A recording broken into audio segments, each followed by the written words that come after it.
আজকে মাননীয়া কি বলেছে শুনেছেন তো? কি বলেছে? হজে যেও না, ভোটটা দাও। বুঝতে পেরেছেন? ওর ভোটটাই আগে। হজের অনেক টাইম আছে, প্রতিবার ভোটের সময় ফেলে যাতে এখানকার লোক ভোট দিতে না পারে। সব শয়তানি। দয়া করে নিজের ভোটটা দিয়ে যাবেন, বোকামি করবেন না। যদি ভোট না দিয়ে যান, কজন হজে যায় পশ্চিমবাংলা থেকে? 5,000, 10,000। তাই এখন এটা বলছে হজে যেও না, ভোটটা দাও। কালকে বলবে নামাজটা পড়ো না, ভোটটা দাও। পরশুদিন কি বলবে? মসজিদটা বন্ধ রাখো, ভোটটা দাও। ভোটের জন্য সব বলতে পারে। তাই সাধু সাধু সেজে আছে, সাবধান।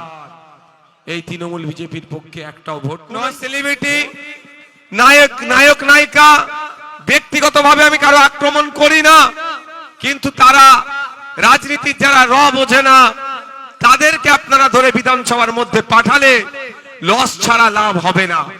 2021 সালে বামপন্থীরা আমাদের সহযোগিতা করেছিল। ভাঙড় থেকে আমি নির্বাচনে বিধানসভায় গিয়েছি, তথ্য তুলে দেখতে পারেন। 5 বছরে 294 জন বিধায়ক মিলে বিধানসভায় প্রায় 4000 কোশ্চেন করেছে। সেই 4000 কোশ্চেনের মধ্যে সংযুক্ত মোর্চার এক বিধায়ক তথা ভাঙড়ের বিধায়কেরই 400-র অধিক কোশ্চেন আছে। বুঝতে পেরেছে? কেন রাগ আমার উপরে? কেন আমাদেরকে হারাতে হবে? কেন বামপন্থী আইএসএফকে হারাতে হবে? বিজেপি শুভেন্দু অধিকারীর বিরুদ্ধে ওদের কোনো পরিকল্পনা নাই আটকানোর। মীনাক্ষী দিকে আটকাতে হবে, দীপশিতা দিকে আটকাতে হবে, বিকাশ স্যারকে আটকাতে হবে, নওশাদকে আটকাতে হবে, শামসুর স্যারকে আটকাতে হবে। কারণটা কি? ওরা ভালো করে জানে, এক নওশাদ সিদ্দিকী 2021 থেকে 26 বিধানসভায় 220টা মতো মেনশন হয়েছে। 294 জন বিধায়ক মিলে 220 বার মেনশন করেছে। আর সংযুক্ত মোর্চার এক বিধায়ক একা 56 বার মেনশন করেছে। তাহলে আমি রুজি রুটির কথা বলি, শিক্ষার কথা বলি, স্বাস্থ্যের কথা বলি, মানুষের নারী স্বাধীনতার কথা বলি, স্কুল কলেজ তৈরির কথা বলি, স্কুলে শিক্ষক দেওয়ার কথা বলি, হসপিটালে ডক্টর দেওয়ার কথা বলি, লেদার কমপ্লেক্স নিয়ে কথা বলি, ভাঙড়ের হিমঘর নিয়ে কথা বলেছি, নতুন নতুন বাস রুট তৈরির কথা বলেছি ভাঙড় সহ রাজ্যের মানুষের।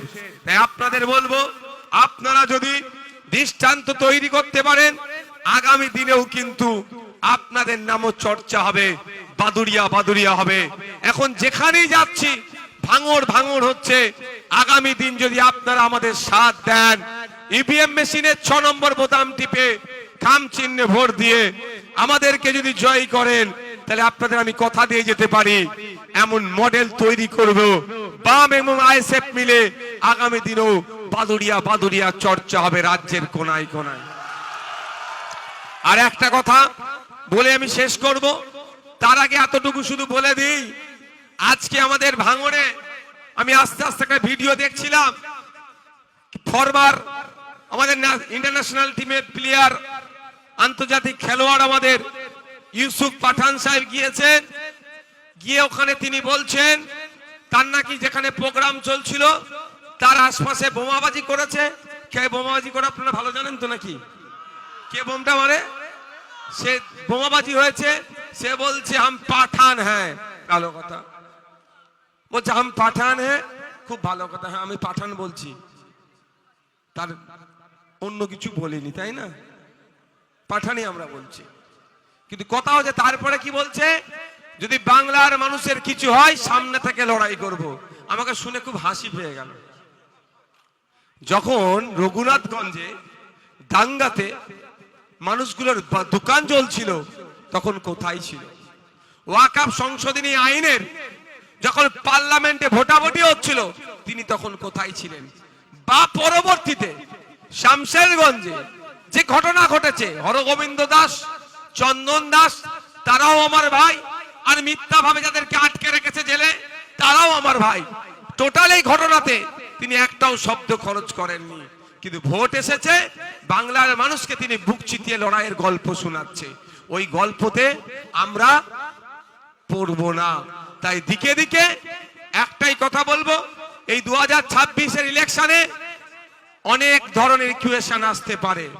প্রথম কথা, আইএসএফ এবং লাল ঝান্ডা মিলে যে লড়াই সংগঠিত করছে দিকে দিকে, আমি আজকে হয়তো আরো 1 ঘন্টা আগে আসতে পারতাম, কিন্তু রাস্তাতে অগণিত হাজার হাজার মানুষের ভালোবাসায় আমাকে দেরি করে দিয়েছে।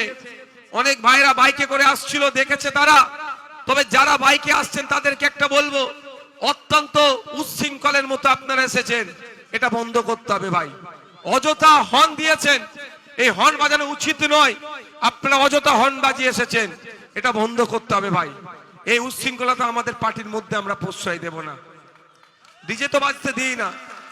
দেখ, ওরাও দেখেছে হাজার হাজার মানুষ রাস্তায় নেবে, একটু মুখ দেখতে চাইছে, একটু ছোঁয়ার চেষ্টা করছে। কারণটা কি? 5 বছর ধরে মোদি মমতা চক্রান্ত করে আমাকে কিনতে চেয়েছিল, আমি ওদের কাছে বিক্রি হয়নি। বাংলার অগণিত হাজার হাজার অত্যাচারিত, যারা অত্যাচারের শিকার হয়েছে, যারা শোষণের শিকার হয়েছে, সে মা বাপের কণ্ঠ হয়ে আছি বলে তারা আমাকে একটু দেখার চেষ্টা করেছিল। তাই আপনাদের এই অঞ্চ থেকে বলতে পারি, বামেদের সমর্থন নিয়ে আইএসএফ এর প্রার্থী আমাদের কুতুবউদ্দিন ফাতেহি ভাইকে আপনারা জিতিয়ে পাঠান। এ সিট দ্বারা বিকিয়ে দেবে না। আমার নামে 17টা হয়েছে, কুতুব ভাইয়ের নামে যদি 34টাও মামলা দিয়ে দেয়, কুতুব ভাই দল পরিবর্তন করবে না বা মানুষের বিশ্বাসকে নষ্ট করবে না, এই মঞ্চ থেকে আমি দায়িত্ব নিয়ে বলতে পারি। কিন্তু এর পরিবর্তে জোড়া ফুলের যে প্রার্থী হয়েছে, ওর দায়িত্বটা কি মমতা ব্যানার্জি নেবে? যে আগামী দিনে যদি দল পরিবর্তন,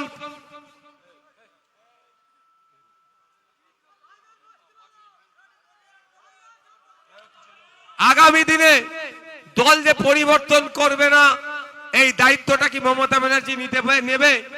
মমতা ব্যানার্জি ভালো করে জানেন, তার ঘরের লোক যে কোনো সময় পাল্টি মেরে দিতে পারে, তিনি ভালো করে জানেন। আর বাদুড়িয়ার অমুক জন কখন পাল্টি মারবে কোনো গ্যারান্টি নাই। তাই আপনারা যারা ভাবছেন বিজেপিকে আটকানোর জন্য তৃণমূলকে ভোট দেব, এটা কিন্তু দিবা স্বপ্ন দেখা হচ্ছে। তৃণমূলকে দিয়ে বিজেপিকে আটকানো যায় না। 2021 সালের আগে তৃণমূল ছিল না ক্ষমতায়, পশ্চিম বাংলায় বিজেপি ছিল না। তাই 2026 সালে যদি বিজেপিকে অপ্রাসঙ্গিক করতে চান, 2011 আগে ফিরিয়ে নিয়ে আসুন। পশ্চিম বাংলা থেকে তৃণমূলকে হারান, বিজেপি এমনি গর্তে ঢুকে যাবে।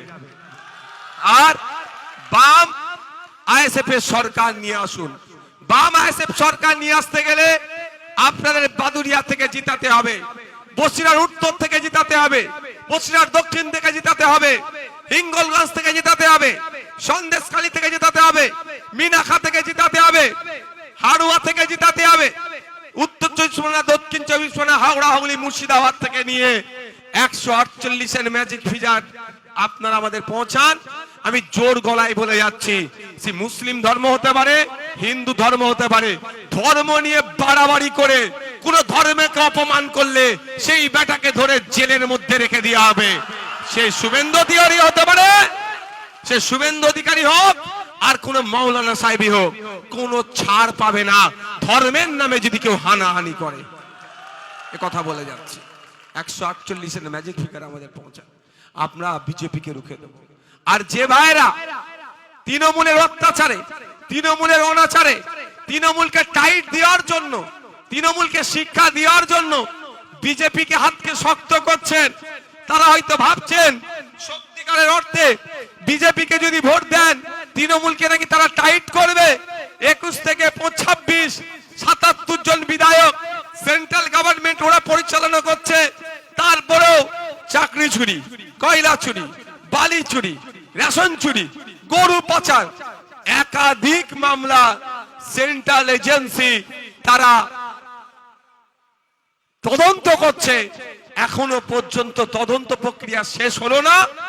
উল্টে কি দেখছি, যে যারা চুরি করেছে তারা জামিন পেয়ে বাইরে মাথা তুলে ঘুরছে।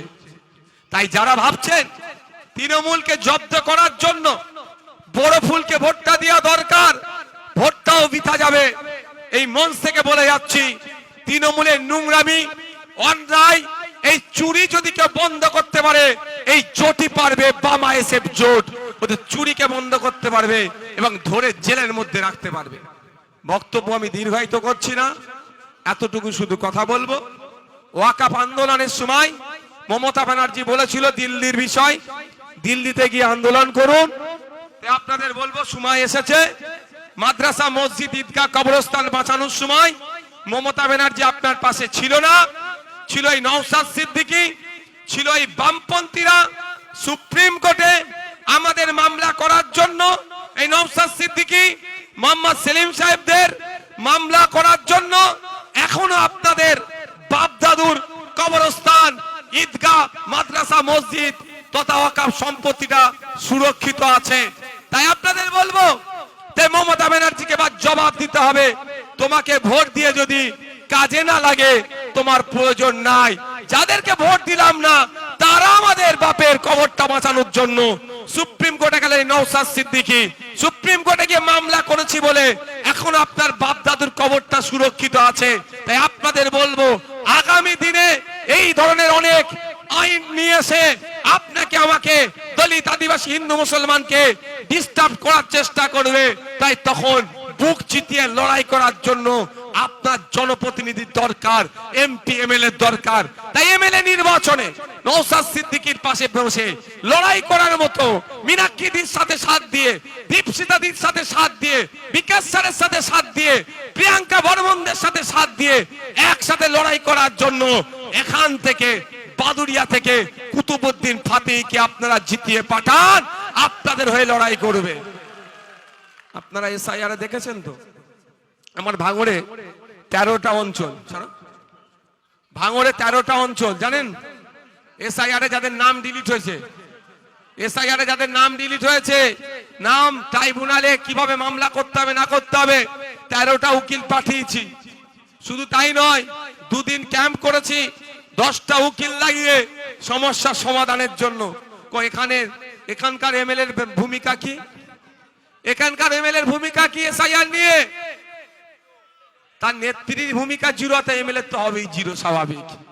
তাই আপনাদের বলবো বিপদে আপদে সামনের সারিতে দাঁড়িয়ে বুক চিতিয়ে লড়াই যদি কেউ আপনাদের জন্য করতে চায়, সেটা বামেদের সমর্থন নিয়ে আইএসএফ এর প্রার্থী, খামচিহ্নের প্রার্থী কুতুবউদ্দিন ফাতি সাহেব লড়বেন।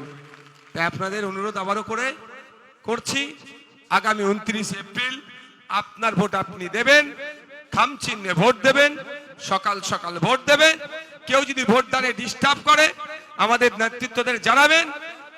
আমাদের নেতৃত্বরা ইসিআই এর সাথে যোগাযোগ করে, কনসার্ন যে অফিসার আছে যোগাযোগ করে আপনাদের ভোট নির্বিঘ্নে দেওয়ার ব্যবস্থা আমরাই করে দেবো কথা বলে আমার বক্তব্য শেষ করছি। আর একটা কথা যেটা আপনারা দেখেছেন, আমি বিধায়ক হওয়ার পরে আমি মানুষের দাঁড়ে দাঁড়ে পাড়াতে গিয়ে তাদের সমস্যাগুলো জানার চেষ্টা করেছি, সমাধান করার চেষ্টা করেছি। সেটা যদি মডেল বাদুড়িয়ায় আনতে চান, বিধায়কের কাছে সাধারণ মানুষকে যেতে লাগবে না। ভোটের সময় প্রার্থীরা যেমন সাধারণ মানুষের কাছে পৌঁছে যায়, ভোট মিটে গেলে আগামী 5 বছর সাধারণ মানুষের কাছে কুতুব ভাই গিয়ে গিয়ে পরিষেবা দেবে, যদি আপনারা কুতুব ভাইকে জিতিয়ে বিধানসভার মধ্যে পাঠান। ধন্যবাদ। এই বক্তব্য এখানে শেষ করছি।